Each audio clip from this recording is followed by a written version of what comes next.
All right, well, let's kick it off. Thank you, Toby, for coming on the show. I've been waiting to talk to you for a while. I know you're a busy man, and it's hard, to get time in your schedule to do things sometimes. Just go ahead and let's go ahead and have a free conversation. You were telling me in the text and stuff about different stuff that and I was very intrigued, and I just want to hear it, and then I can just berate you with questions, and we can just kind of do a free flow conversation. Works best. I'm a busy man, but I'm very IT deficient, so it was my fault. That's okay. But yeah, no. As we were talking preliminarily, but we haven't even got into it. But I was fortunate enough to be in the oil and gas industry, probably pushing 15 years ago now. Probably a good 12 to 15. I was consulting for a big 3D seismic shoot, and that's a very technical physics application of science that we put on oil and gas projects so that we can get 3D data under the ground. We can actually see what's under the ground miles below. Wow. And through energy, and it's all physics equation. And my brother is in the industry as well. About 12, 13 years ago, I told him I needed to shoot the town of Baytown, Texas. And that means we're in residential areas. Well, this science application, although it's not terribly disturbing, it can be a problem in a city. And so he suggested that I call his good friend Vito Security. And Vito lived in Houston, and he said my brother told me he helped me shoot McAllen, Texas. So Vito had a company, being I call him always a structural engineer, civil engineer. I believe he's technically a structural engineer by trade. And so he would come in with a security expertise and help as we're shooting energy under the ground under sensitive areas. And he was priceless. And Vito and I got to be very dear friends. We did a lot of windshield time driving around, lots of meetings. We talked about everything. And then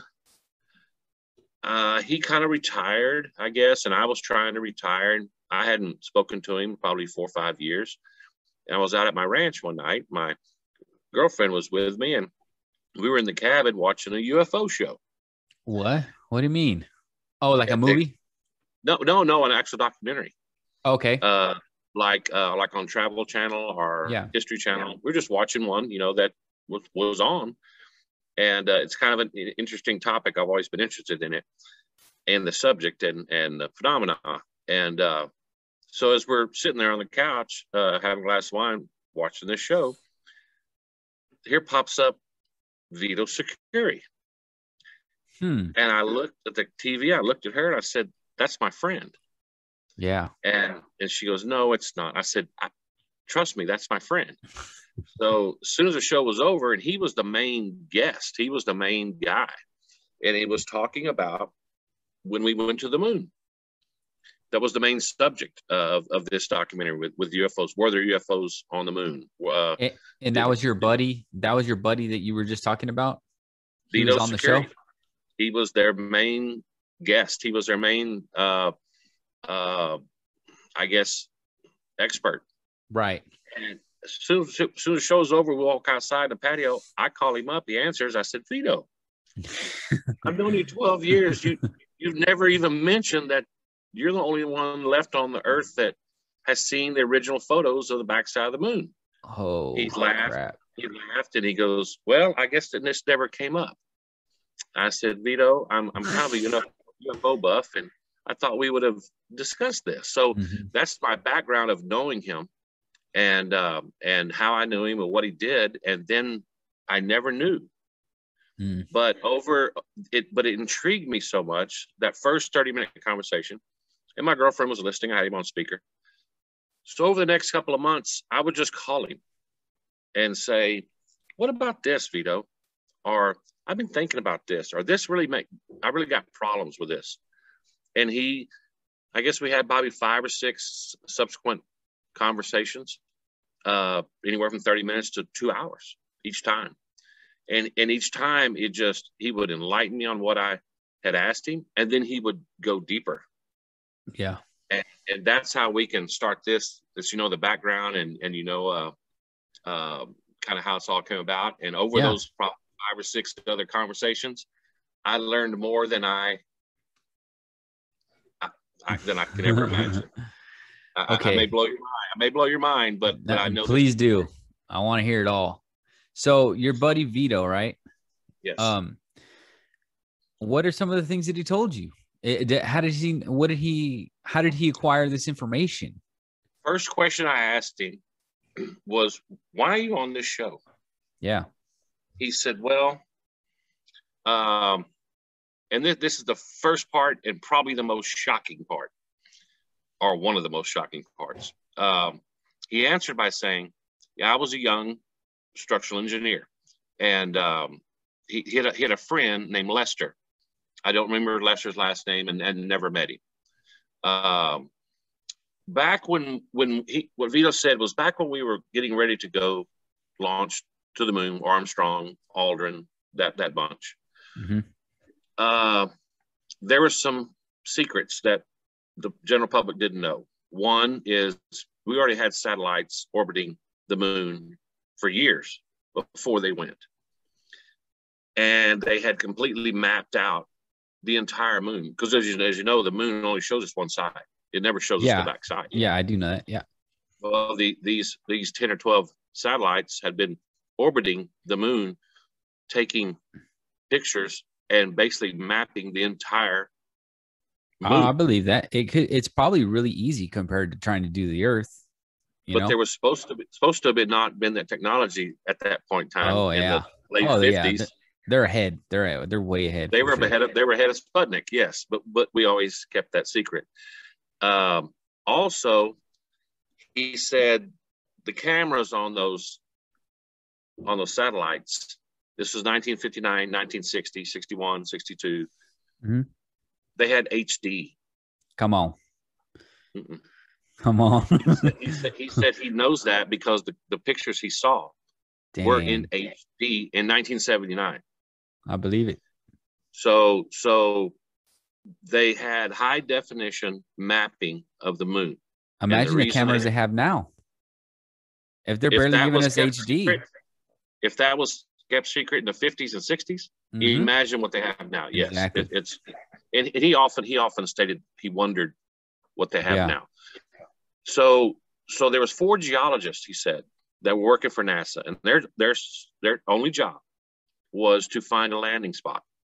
They were very, very, very, very sensitive and very concerned that as soon as the module hit, and if there was too much dust, because they didn't know how much dust was there, and he said it was like talcum powder, that if that rocket never lit, and they would never be able to leave, and so they didn't want to get into just a pile of powder. Right. It could have been like feet deep, just of powder. Exactly. Could have been feet deep. Yes, exactly. Yeah. So the geologist said, well, the thing to do is to find a crater, because there's no atmosphere there. If there's been a crater made, it's going to go to bedrock, and all the dust is going to be blown out. There's nothing to blow. There's nothing to blow the dust back in. Yeah. There's no atmosphere, so it should be bedrock. So they go start looking at these HD quality and enhanced pictures. Vito said, every crater that was a candidate, once they started looking at it in HD, it was full of rubble. Rubble? They were completely full of rubble. Like if something was blown up or something? Moon rocks busted up into small rocks. Mm. Every one of them was. So what does that mean?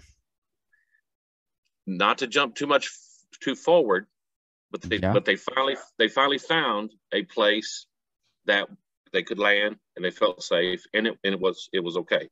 Okay. So But this shocked the geologists, I'm sure. Like, what the hell? There's nothing but rubble over here. What's going on?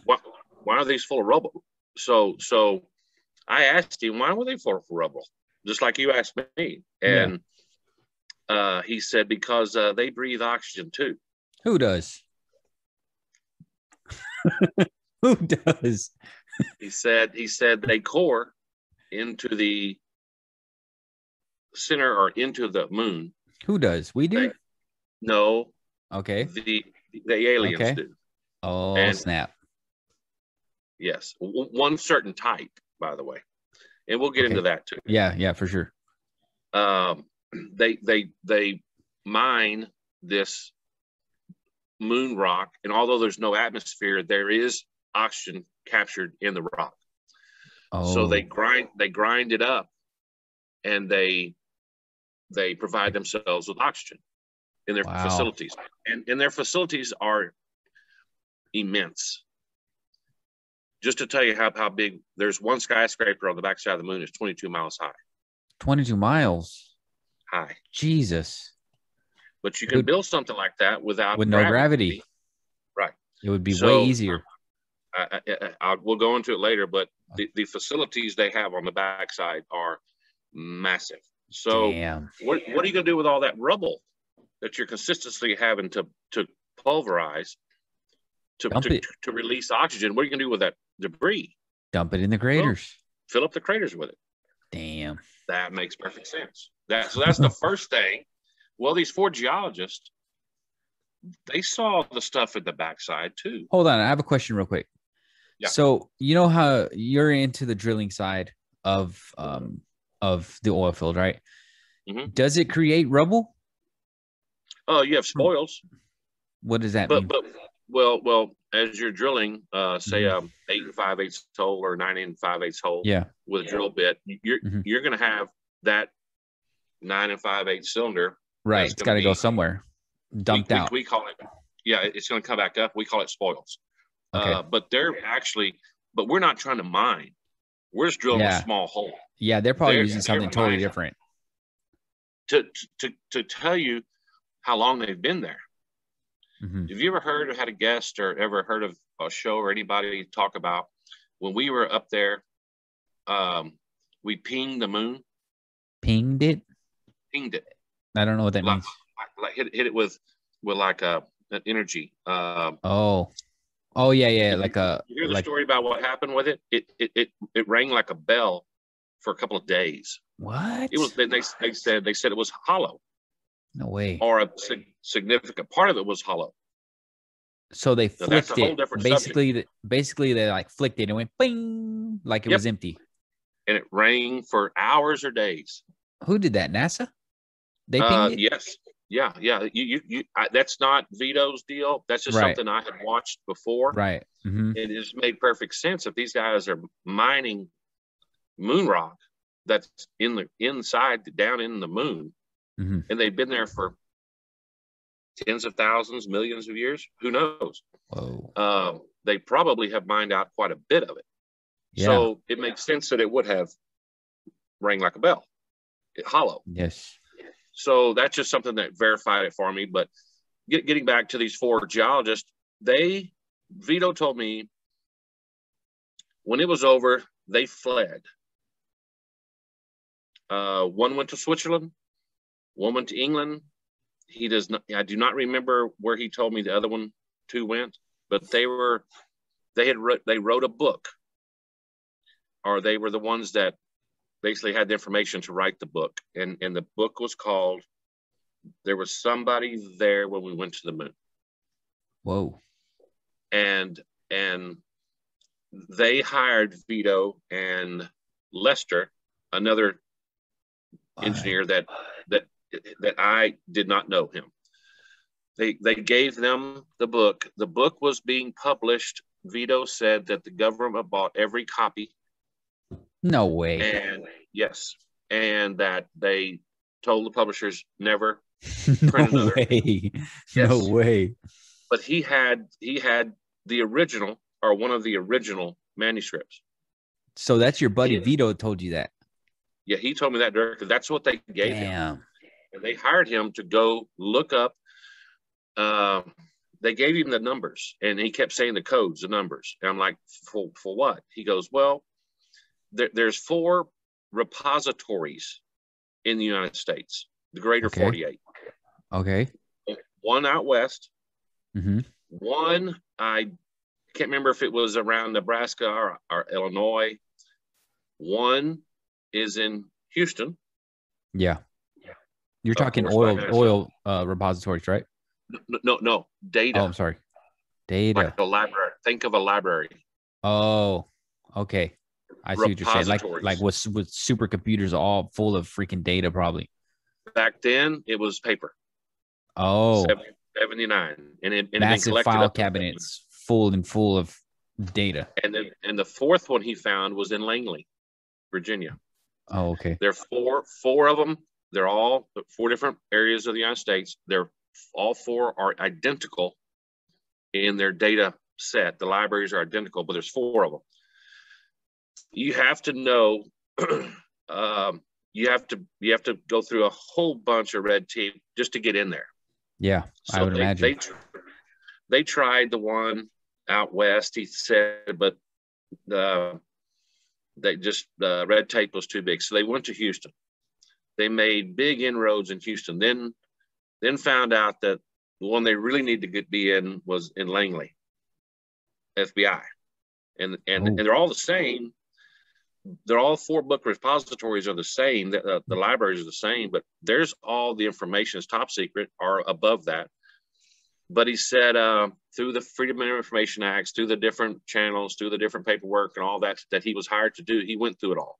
And he's like that. He's a contractual freak. I mean, he could read through everything, and he's like a bulldog. So he tells me that he said those repository libraries were, it was like, for a better word, he said that they had a Dewey Decimal System, how the information was arranged. He and Lester had the original numbers. And that's why those guys left the United States, because they were kind of scared that what they knew was too sensitive, the geologist. Yeah. So they had the numbers, but every time they go to the repository, they finally figured it out.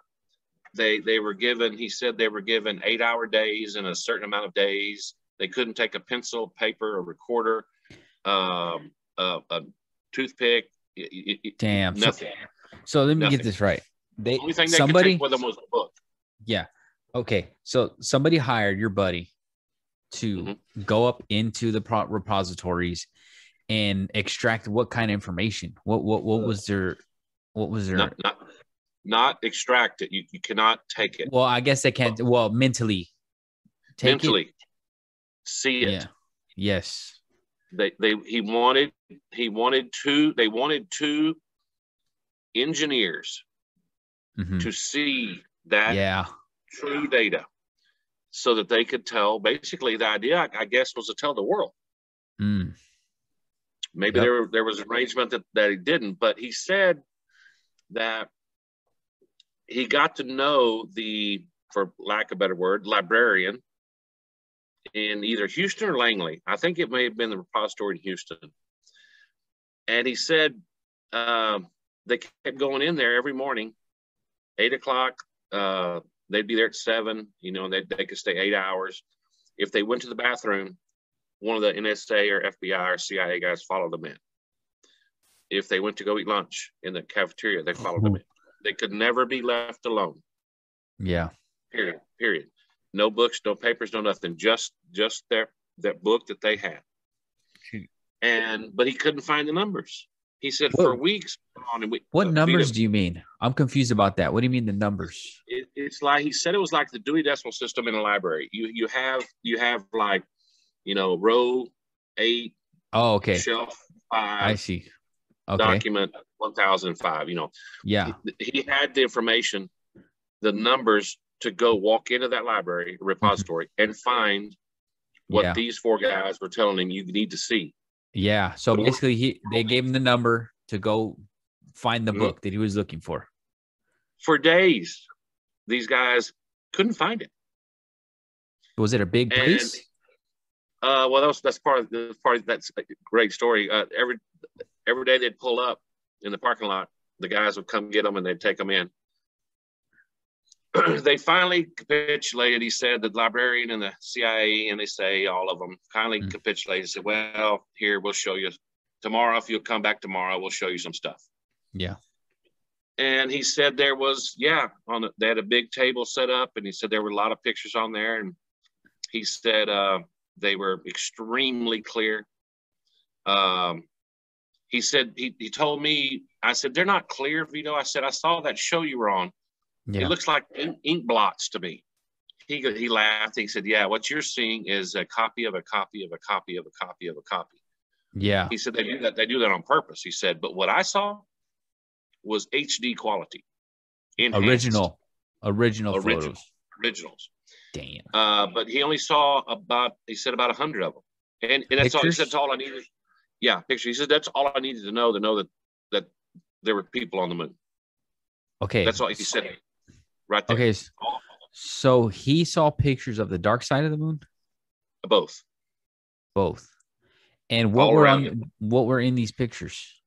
Pipelines moving rubble into the craters. Yep, all over the place. No way. Bridges over canyons. He said that were the size of the Grand Canyon. He said there was a crater that had a facility in it. He said the crater must have been 2 miles, 3 miles wide. And he said that building pretty much filled it up. He said, I could see so clearly, and I'm a structural engineer. He said, I could see rivets and bolts on the facility. He goes, there was no doubt that was a building. Damn. There was no doubt that was a bridge. There was no doubt that was big equipment moving rubble around. He saw the tracks. Were they satellite pictures from the satellite looking down, right? Mm-hmm. The satellites that we'd had up there all the time. So he said, "This is great and all, and thank you and all that." And he said the librarian's name was Roger, and Roger got to know him over the time they'd been in there, and Roger knew everything. He was the librarian. Yeah, he basically facility whatever manager whatever. He asked Vito when he was walking to the bathroom. The guy was behind him, and the CIA agent or whatever got kind of delayed. And Roger was leaning up against the wall, and he said, "Vito," he said, "you're a structural engineer, right?" He said, "Yeah." He goes, "You ever one or two things?" He goes, "What?" And he goes, "Well, when you drive up this building, it's massive. But when you get in here, it's only this one rental room, isn't it? Isn't that interesting?" Oh, snap. And then he said, "Also, I thought you were a structural engineer." He goes, "Well, I did. I am." He goes, "Well, you've been in a room for 4 days, for 8 hours a day. It's not even square rectangle. It's not even a true rectangle. It's off. Have you noticed the walls aren't even straight?" Vito turns around. He says he walks back in. He looks down one side with books and basically ledgers. Mm-hmm. And he says, sure enough, it was off. It was not square. Yeah. He pushed it. What? It slid open. The whole wall. What did? The wall. What do you mean? And then there's a whole, he just pushed hands on it. He was in like a 15 by 20 room. Yeah. The whole time. Yeah. And he realized that wall was fake. Oh. So he just pushes on it, and the CI guys, they can't tell him no, because by law, if he finds it, he finds it.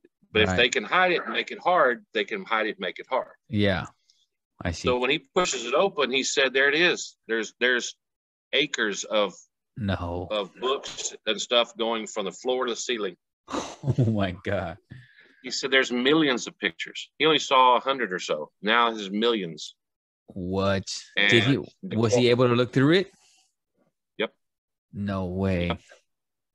And then he said, while he was strumming through a book, because Roger told him there's also audio transcribed of all the missions.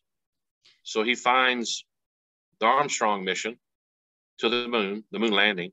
Yeah. He's flipping through it, and it says his eyes catch it. And it says, Armstrong says, Houston, we have a bogey at 2:00. And Houston says, Roger that, Apollo. Go to beta.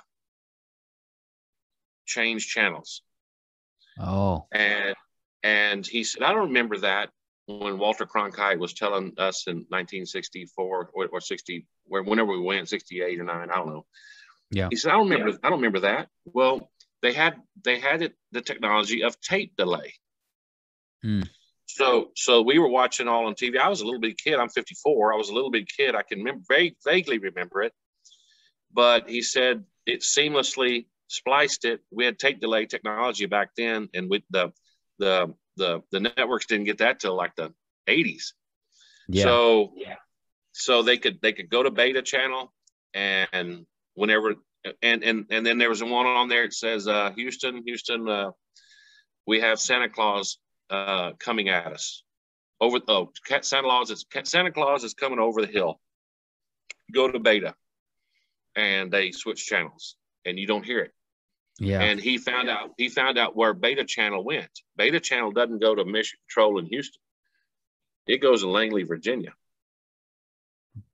To the archive FBI. place? No, it goes to the live room there. Oh, snap. So yeah. So he found that out. Now, I had to decipher all this. I had to kind of figure out, okay, so that's all a fact. He goes, that's all a fact. I saw it. He said, yeah, that sounds like too much to be made up. Like that's such a detailed story to just be made up, And so I kind of stopped him. That's like our second conversation.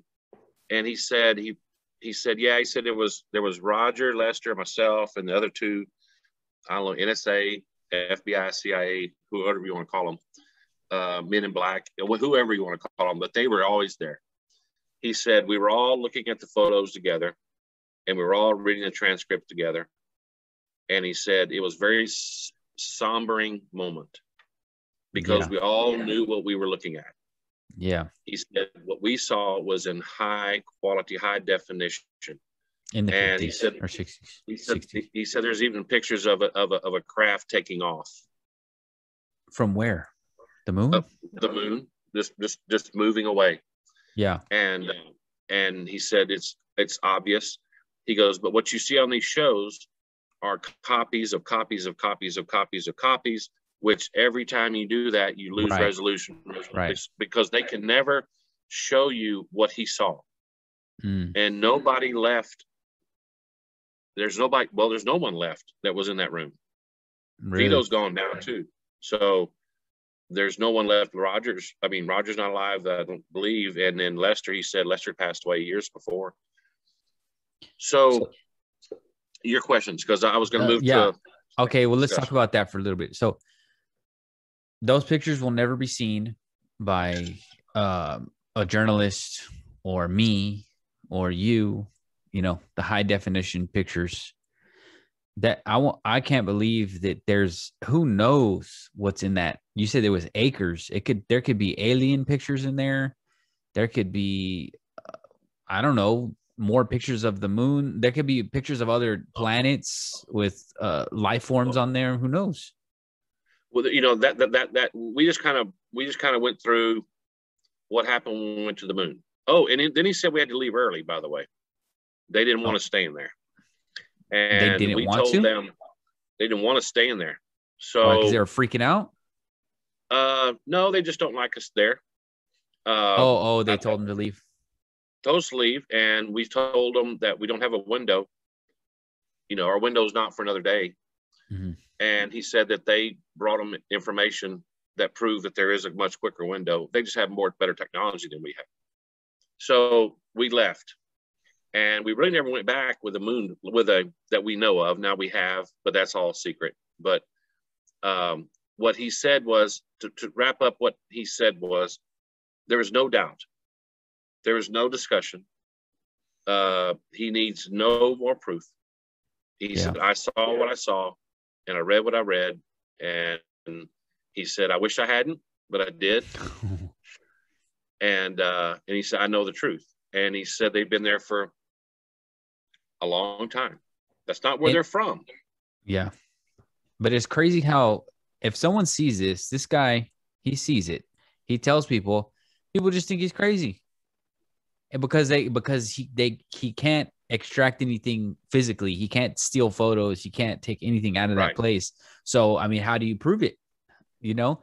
So, I mean, that's just one of those things where the FBI and the government, they'll let people go in there. Hey, look what we got. Check this out. No one's ever going to believe you. Here's the photos. Yeah. Check this out. No one's going to believe you. Go ahead. Take a look at it. You know? They could have given you a month in there. Yeah. And you would have never, without those numbers, you would have never found that information. Yeah. Never. But he had the numbers. Damn. They could have showed him a picture of a freaking alien and no one still would have believed him. And they did. They did. So he said we had one. Yeah, he said now over my third conversation, I had to call him. I'm like, Vito, I got a couple of questions. He laughed. He goes, "Oh, I'm sure you do." And I said, "Vito, do we work with them?" He said, "We always have." The aliens? Yeah. And I said, "Well, I mean, like the Greys?" And he goes, I said, "We work with the Greys?" And he goes, No, not with them. Oh. He said, "There's the good kind." Now I'm gonna start blowing your mind. Now because now I'm responding to stuff that is waiting on my mind. Right. He's told me all this. Now this is me picking his brain. For sure. He said to his knowledge, there's three different types. In the universe, he says, in the entire universe, or just maybe in our neighborhood, our solar system, our moon, our Earth, here and there. Okay, well, hold on, real quick before we go on to that. I have he said the moon was hollow. Are they mining the moon? And is there stuff inside the moon, or is it empty? They were mining the rock out, and it was hollowing it out. Well, yeah, over thousands and hundreds of thousands of years, that's probably hollowed a lot of it out. But they pulverize the rock that they bring out. Yeah. Pulverize. And then when they pulverize it, it releases oxygen molecules. Damn. What would happen if you do that on Earth? If you break up rocks, does oxygen come out of them? It has, but we have an atmosphere, so you wouldn't even really know it. Okay. But for them to breathe, he said he told me they breathe oxygen too. Oh, the aliens do. Those type. So do they have to wear spacesuits? We didn't get to that level. But I assume they would have to because the moon has no atmosphere. So inside their facilities. Or inside their facilities, they had to circulate oxygen like an AC unit type deal, right? So they would where are we going to get the oxygen? I know, we'll just go break up the rocks and put a pipeline and just feed it into the facilities and circulate the air that way. And then out into the craters. Yeah. Steal the oxygen. He said there was more pipelines and more machinery moving rubble than it was like interstates going through around all of that place. Shit. So I asked him, I said, I said, do we get technology from them? And he said, yes, the bad ones. And I said, well, why don't we get technology from the good ones? He goes, well, there's three different types. He said, the good ones, the bad ones, and the ones that are indifferent. And I said, who's the indifferent? And what does that even mean? He goes, well, they really don't care. They're there. They have a job to do. And this is where I'm going to start blowing your mind. Oh, yeah. Lay it on me, man. Let's hear it. So I said, so there's some good ones and some bad ones, but we don't get our technology from the good ones. The Greys don't. They just do their job. And the bad ones, that's the ones we have to He goes, well, that's the ones we're fighting, and that's the ones that we have to get the technology from, because the good ones don't need technology. Wow. I said, why don't they? He said, they've ascended. They don't need technology. Holy crap. That was his quote. So I get off the phone, can't sleep. Now I'm wondering about my faith, my religion. I'm worried about now he's blown my whole mind. And I called him back up that evening. I said, Vito, hold on. I got one more question. He goes, yeah, I figured after that. And I said, Vito, I know that you're from Syracuse, New York. I said, and you're an Italian, and you grew up a Roman Catholic. I said, Vito, knowing all you know, do you still believe in God? And he said, yes, they do. They do? No way. Oh my God. That is mind blowing, dude. That is so intense. he said that the good ones just make sure the bad ones don't get to us. And we have a few of the bad ones in captivity. He said that they have to take the roughest, baddest of the bad, Navy SEALs, Rangers, Special Forces, all that. They'll pluck them out, send them through a desensitization training, and they're the guards for these 2 or 3 years. He thought there was 3 that we had in captivity, of the bad ones. And he said they're so hideous, they're so horrible. Only word I can use is horrible. Yeah. And are they on Earth? Are they in captivity on Earth or on the moon? We have. He alluded to me they were here on Earth. Whoa. They could be somewhere else. He said probably. He said that 90% of those guys, the potential guards, washed out. What does that mean? 90%. Like they crapped out, like they couldn't handle it, or couldn't handle it. He said suicide rate was very high. Oh, shoot. And he said most of them can't get the first day. Even the ones that pass can't get through a day, because as soon as they see them, they freak out. He said he didn't know why. He just was told that they were horrible. What does that mean? I don't know. He said the good ones that have ascended look like us, and they really there. And they taught us Sumerian. Really, the language, the ancient language. Mm-hmm. I believe the first language, one of the first ones, right? There's 3 pyramids on the moon. What? Pretty much exactly the same as the 3 in Giza. No way. He actually studied that for 10 years. That became his passion. The pictures he saw, of the pyramids, and what he remembered of them, he started studying, and they're the same. He felt like they helped us do that. He said we were very primitive when they came here, and they helped us mature. And that's because a lot of new technologies came out from the pyramids. They were archaic, as far as architecture and agriculture and all those types of deals. That was around the time where they were figuring out all that stuff. Yeah, they helped us along, and they receded there to the moon, and they've been there for a long time. He said the Greys were created by this is a quote. He said the Greys were created by the Creator. Yeah. I assume he meant God. He said they have no soul. What? They have a collective consciousness. Their bodies, they just clone bodies. When their little bodies, when their little bodies, after 1,000 years or so, whenever their little bodies kind of just deteriorate, they just download into a new clone body the collective consciousness. They don't have a soul. They all know the same thing.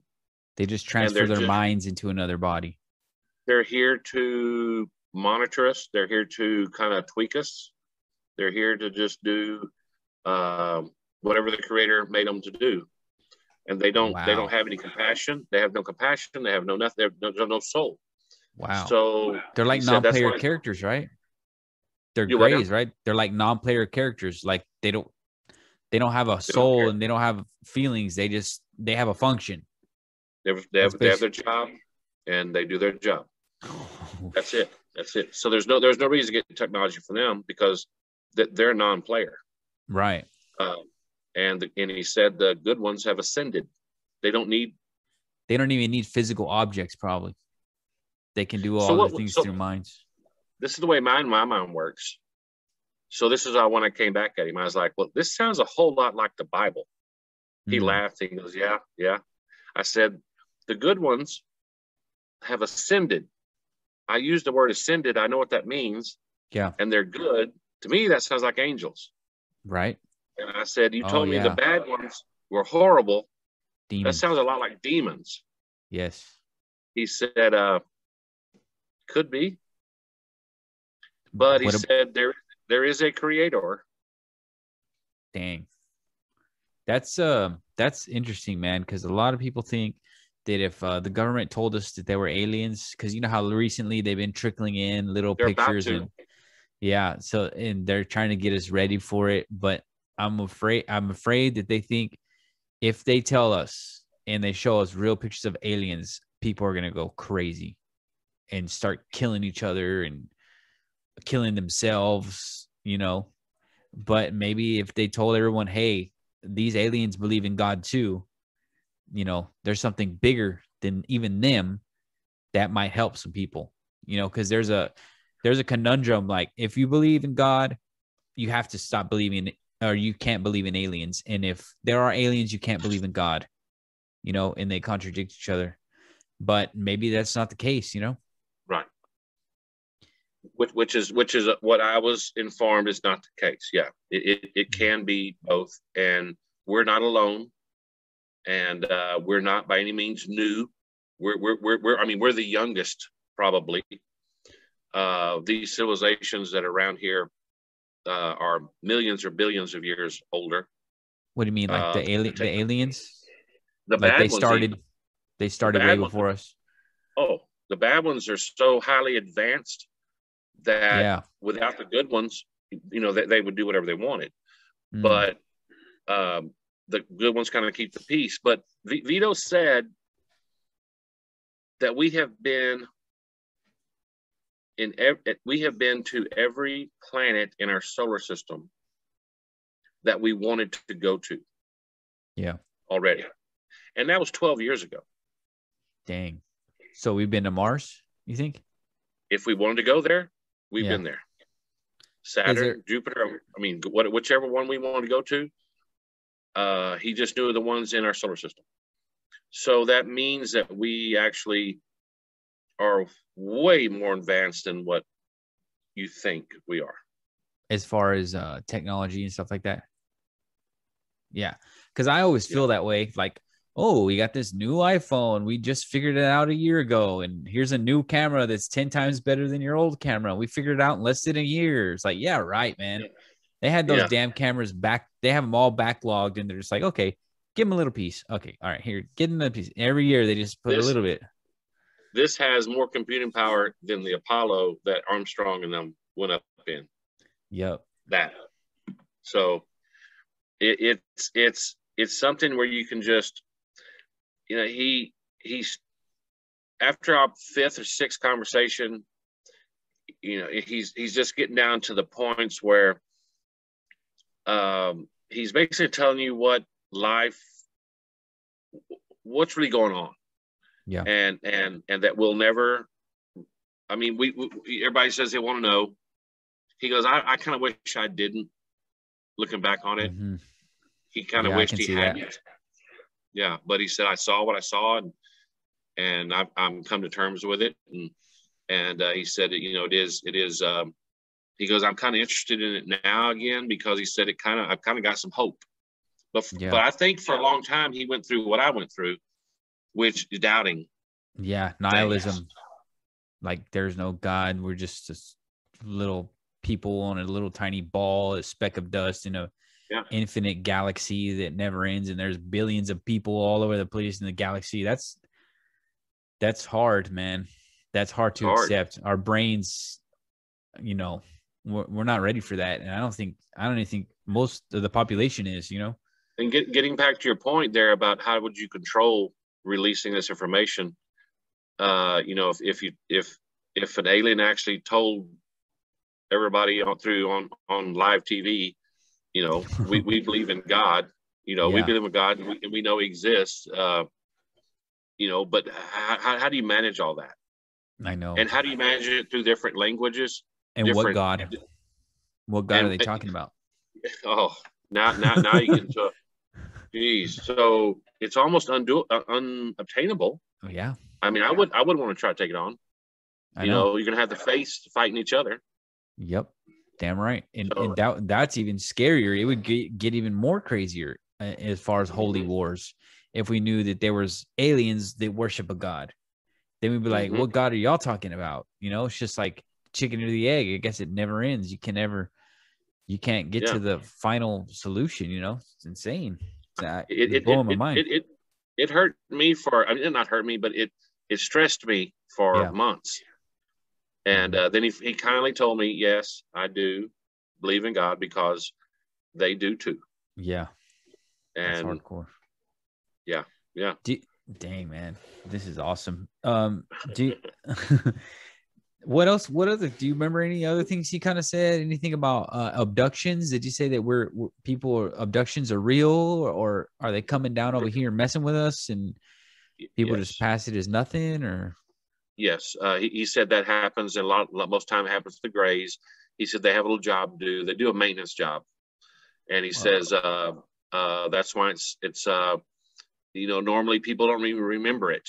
Yeah. If you notice, he said most of the time people don't even remember it. And then they might see one or something. And because they're pretty good at doing their job. He said the people, you got these accounts where these people see this terrible, horrible, hideous thing. And there's a light behind it. And I think, and now you're talking about the bad ones. Yeah. Because he said they are really, really bad. And, what does that mean? I mean, I've struggled over what does that mean, bad?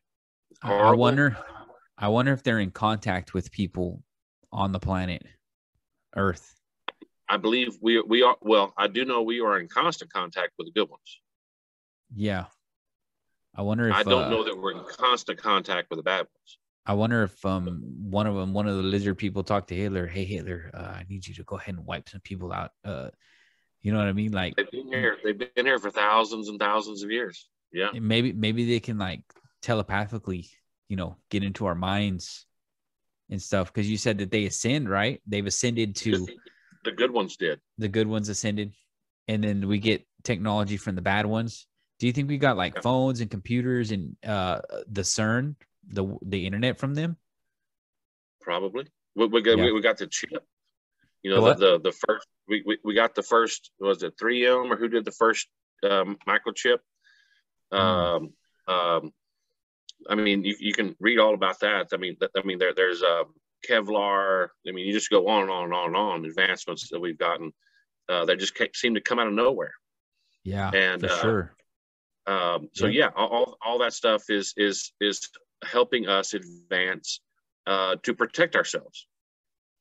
Because as we're advancing, it's like the growth of technology.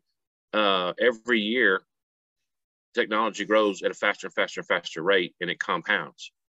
So if we're growing faster and faster, like for instance, we started flight, not even 100 years ago? Yeah, like yesterday. Yeah, and we've already been in the moon and maybe on other places in less than 80, 90, 100 years. Well, what if they've been at this for 5 million?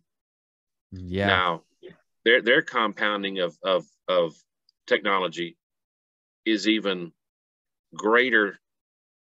We can't even imagine it. It's innumerably greater than what we can do in 100 years. So it's probably have you seen that video? Have you seen that Tic Tac video where you seen that?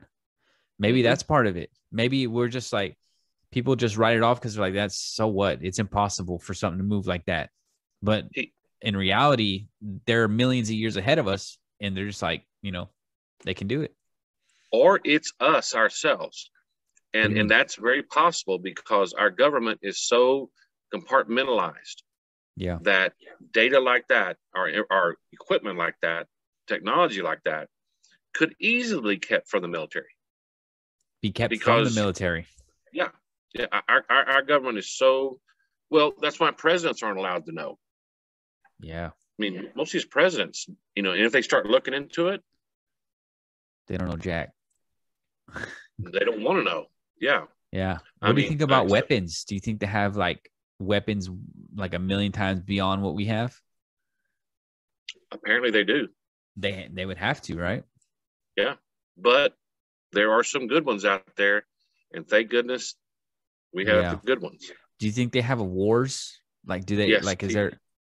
He said there are wars going on out there. No way. Mm-hmm. Like far, far away where we can't even see it? Or on the backside of the moon, or right here in our outer space. I mean, you see we couldn't crashes. See it. Yeah. Well, I mean, things crash all the time. You think they're so damn smart they wouldn't crash their vehicles all the time on Earth, but they do. Maybe shot down. Who knows? I mean, there's so much we don't know. And Vito was very good about stopping me at questions that he was like, no, that I just do not know.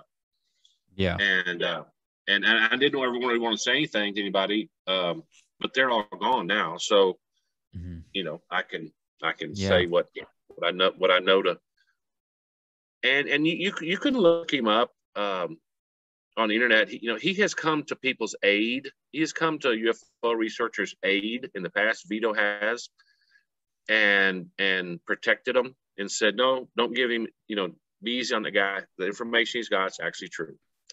And his integrity was so. I mean, he was a structural engineer. He's a smart dude. He wasn't he wasn't just some kook, No, he was no kook. Yeah. You have to have a strong mind to be able to be a structural engineer.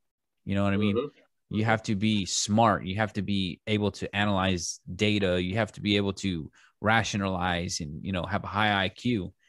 And then, to write someone off like that, it just sounds really dumb. Like to write, a guy of that kind of. Well, yeah. But he has helped others in the research field, by coming to their aid and lending them some credibility by saying, no, I read what he said. He is right. And, those people have always been thankful. That's the kind of guy Vito was. He didn't step out there and sensationalize anything. Right. And he was very thoughtful when you asked him a question. It's just, amazing the amount of stuff he had to live with. And that's a burden, man. That's a burden knowing all that stuff. And especially seeing that stuff firsthand. And, Yeah. Seeing your friend on TV, I'm like, what? I don't know. It's just crazy. I mean, I it's. I guess what he just really wanted to say was that they had been here on Earth thousands of years ago. They helped us. Did they help us evolve, or did they help us technologically, or did they help literally us evolve, maybe from apes or something like that? If people believe in evolution, I don't know. Some people do, some people don't. He didn't go in any DNA tweaking, anything like that, because he said they actually, well, I guess we look like them or they look like us. He said they're similar to us. The good ones are. He said they're similar. Very similar. They walk past you and you probably wouldn't even notice. But he didn't say anything about any like DNA altering therapy, or nothing like that. Just simple fact of helping us start to become civilized and start to become more. Just give us just the basic pathway to start progressing as a society. And then once we got to a certain point, they just kind of went to the moon. Yeah, they just said, all right, you are good. We're out of here. And that's just a little base for them. That's all it is. He said it's by no means where they're from. Oh, he did not know where they were from. That's like their... And they could be gone now. Oh, yeah. Maybe that's like their base, like where we put bases in other countries and stuff. They're just like, we'll just put a moon. We'll put it on the backside of the moon so no one can see us. So, that thing you said about the NPCs and where they um move their consciousness from one body to another, that freaked me out. Yeah. But that freaks me out because the globalists that are trying to run the planet right now, all the freaking psychopaths, they're trying to do that. You know what I mean? They're trying to ascend into living forever. They want to get rid of a lot of us, to make the planet better, and they're talking about putting their brains into a simulation or downloading their consciousness into computers, and that freaks me the hell out, especially since you said that. I mean, it's almost like they know that it can be done. They just either haven't figured it out yet, or they maybe got some kind of information from an alien saying, hey, you can actually download your consciousness into these computers and, live forever. And if they call that living, okay. And I agree. I agree with you because technology is not always the best if you don't know how to handle it. Yeah. And I think that's kind of what he meant by the good ones. I think they would guide us if and when we come to an impasse. I don't think the last 2,000 years that we've really come to a true impasse where we're fixed to do something that we cannot come back from. Yeah. I don't think they've had to intervene. Right. But quite possibly with the technology advancing so far, so fast, it's like giving, it's a bad analogy, but it's like giving a child a pistol. Yeah. You don't know what they're going to do with it because they got it, but they don't really understand, and they don't know what the damage it can do. We may be that infantile with too much information, have a problem with too much information, and you have one group of people that want to take advantage of it. You got one that want to watch it and be careful with it, and you got some that'll just can't deal with whatever issue they got. But technology can be a bad thing. Yeah. It can be. Yeah. I mean, it's like a Terminator. Once you turn it on, you can't turn it back off. You know? I remember I heard a video that these two robots, they tried to get two AI robots to communicate, right? And instantly they started making their own language. Instantly. Yes. So they were like, holy crap, turn it off. Yeah, so they stopped it, and they're like, dude, I don't know if we should be, there's just some things we shouldn't be screwing around with, like viruses and gain of function viruses. And apparently we are doing that crap, Yep.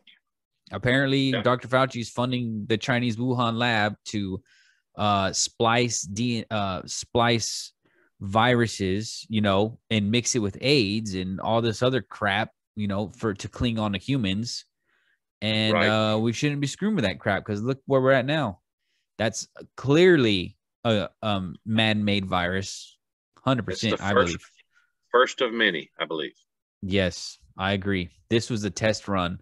They saw how easily they could put everyone in their houses, everyone obey, everyone follow the rules, and, crack down on everybody. Stay in your houses. Don't go outside. Close down your businesses.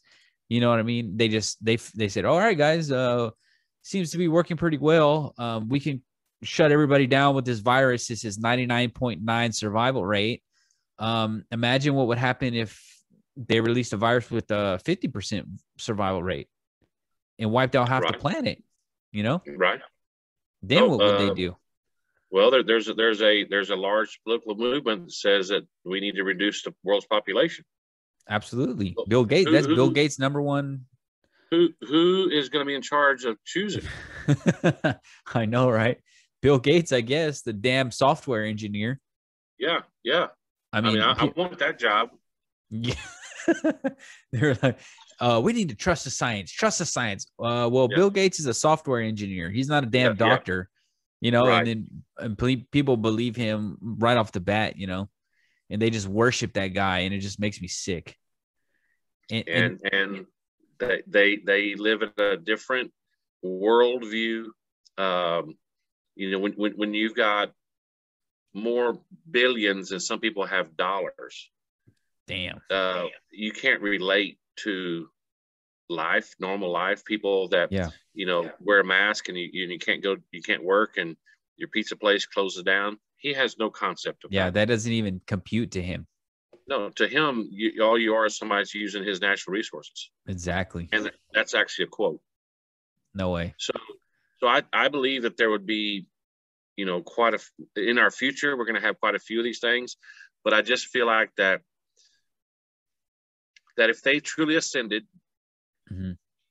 then that type of thought would not be something they would allow. Yeah. And maybe there's been times on Earth in the thousands of years that I believe that they've had to intervene. Yeah, I was going to ask you, do you think if they intervene, do you think they would do it quietly? Good question. I've never seen them intervene yet, so I don't know how they do it quietly. Maybe they haven't. Maybe they have intervened. They just did it quietly. Every continent on Earth and every religion has a basis in a deity that came from the sky. Right. True. So I guess when they intervened last time, or the last time, people liked them. Yeah. They prayed to them, even after they left. So I don't think it's violent or anything like that, but I do think that, letting a society that's not ready to handle a huge technological leap. Yeah. I think that's dangerous for the whole world. It's dangerous for everything. For sure. And I just see politics getting in the way of it, and people trying to take advantage of it, and then it's just total chaos. And we really are in chaos right now. So yeah, for sure. I don't know the question. I hope they help. I'll just pray for it, and I'm glad they believe in it, and I'm glad Vito told me what he told me, so I could sleep at night. Yeah, for sure. So I think that would weigh on me the most, and it does weigh on me, even from hearing it from you. But that is comforting, hearing that the Greys even believe in God. But it's he didn't say that. They work for him. They work for him. He said they have no soul. Okay. The other ones do. Yeah, but they do. The aliens do believe in God. The humanoids, yes. Yeah, and the Greys do too, because that's who they work for. Damn. And I think the bad ones, I don't know what the hell they believe, but that's the only three he knew about. Mm-hmm. And to get into, I want to kind of close because I know we hit an hour. Yeah, this is good. Okay. Go ahead. I want to say something, and this falls down to any conspiracy theory. Mm-hmm. Whether we're talking about UFOs, ghosts, demons, angels, Bigfoot, whatever you want to, talk about, that's a mystery. But when you start having thousands and thousands of sightings, experiences, there's too many. Evidence, you have to come to a fact that you've got the believer, and then you've got the pessimist. Mm-hmm. And, not pessimist, the what's the right word for it? The non-believer, mm-hmm. Are not on the fence. Skeptic. Yeah, the skeptic. Thank you for helping with that word. You get 5,000 or 10,000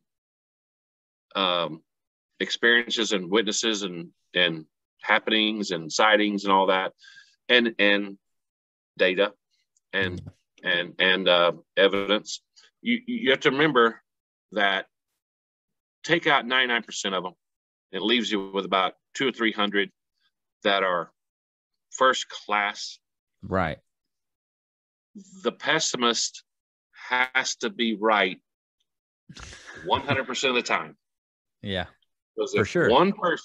one person actually sees Bigfoot, he therefore exists. Yeah. Yep. If one person were to see a gray or an alien, and it proved it, out of thousands, the pessimist has to be right. 100%. Right one time. He can't be halfway right on anything. He has to be 100% right. It's all wrong. I only got to be right once. He's wrong. Yeah. I only got to be once. And you can broaden that to lots of subjects, man. That's a great point. I like that one. So, people, your listeners and your followers and stuff, just, you get the skeptic. Don't worry about it, because the burden's not really on you. It's on the skeptic. Because, boy, they can't be, if one person sees Bigfoot, it's all over. Yes. So, everything's great. Well, Toby, thank you so much, dude. This is a lot of fun. You blew my mind today. I think this is probably the funnest, best one I've had so far. Thank you, man. Do you want to shout out anything if people want to find you, or you just, I know this was just we had a mutual friend. Yeah. And we connected, and I think those are the best ones, man. So seems to be. No, if anybody's got, if anybody has any questions on any particular little thing that we talked about, if they want to shoot you a question, you can get a hold to me. And, okay, great. And I'd go into detail on any little. There's so many different things we touched on. Right. You can go into detail about each and every one of them, and we'd be here for 6 hours. So, if anybody wants to talk about something like that, reach out to you. I'll take questions. And then send them to me, and I'll go into more detail. Well, hell, I'd love to have you back in a few months. Every time I tell a story, I remember more. Right. Yeah. So, if you ever want to come back, Toby, like in a few months or so, I'm sure there's more that you can remember, and I'll have some more questions for you. I'll do some research on a lot of this stuff, and we could talk some more. You got it anytime. Thanks, Eli. Thank you very much, Toby. It's great to meet you, man. Okay. Great to meet you. Bye-bye.